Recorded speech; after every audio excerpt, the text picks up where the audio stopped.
Hey guys, what's up? It's me, Jonathan, and welcome back to Money Talks, where we want to offer you financial information and meet you where you are financially so that you're able to stick to your budget, manage to pay off your debt, and begin to save on your path to building wealth.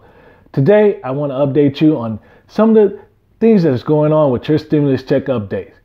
If this is your first time joining me here on the channel, go ahead and hit that subscribe button and you'll be notified every time I upload a new video. So guys, by now, you have heard 4 different executive orders signed into law. And the purpose of this is to try to move the ball forward while, unfortunately, stimulus negotiations seems to be in a stall.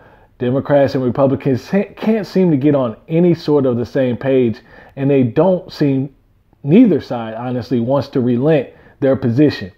So Trump, in his mind, decided to write executive orders to which he thinks, or to the areas where he thinks and is under the impression that he has the most power to yield. And so that's where you get these 4 executive orders so that some action can be done.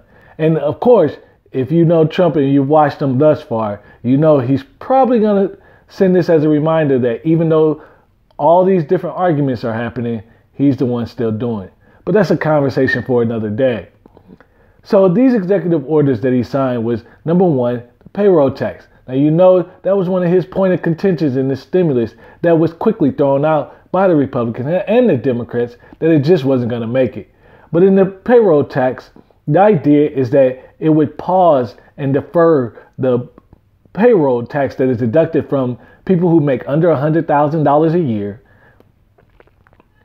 That tax no longer to be taken out their check through the end of the year. And then once you file your taxes, that tax would no longer be required. So it would be, in a sense, forgiven.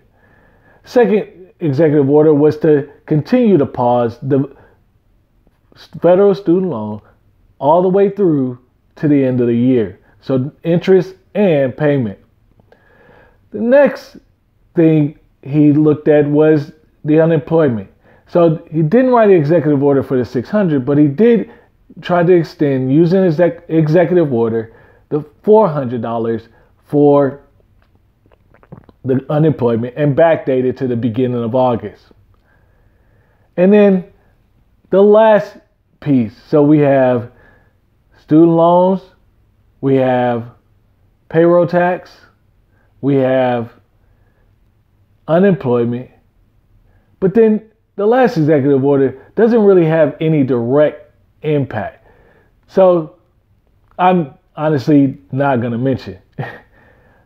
Needless to say, the response by the Democrats and Republicans is that that's still not enough.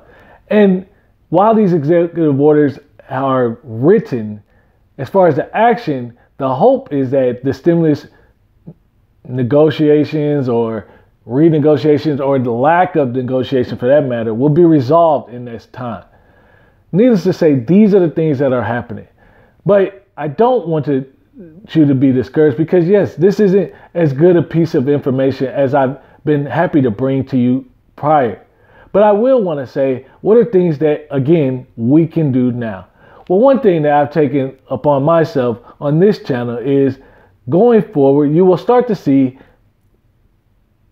videos around how can you tactically start to make or move yourself in the direction of making 100,000 plus a year. I've already uploaded 1 video in that series.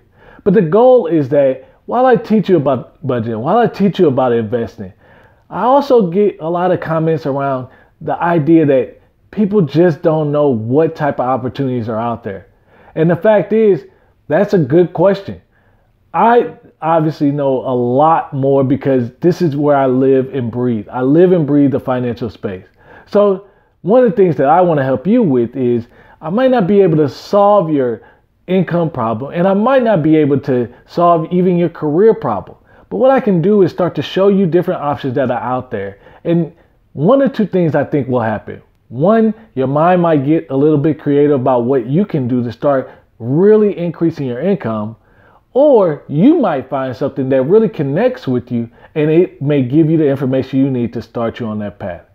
Either way, I want to be a little bit more of a solution for you during this time. Yes, you can go deliver pizzas. Yes, you can go pick up a side job. And that's great. But again, that's typically a band-aid solution. We want to solve the long-term problem. If you make great money, if you're able to really make the money you desire, then paying off debt and saving and then enjoying your life won't seem like so much of a constraint. So I encourage you, stick with me. Be vigilant on this new path. Focus on what you need to do in your household to get yourself through this time and get your income moving. Because again, that's the answer to the problem. What can I do to get more income? I hope you enjoyed this video, and if you did, go ahead and give it a thumbs up. And if you haven't already, please subscribe to the channel. And I can't wait to see you guys in the next video.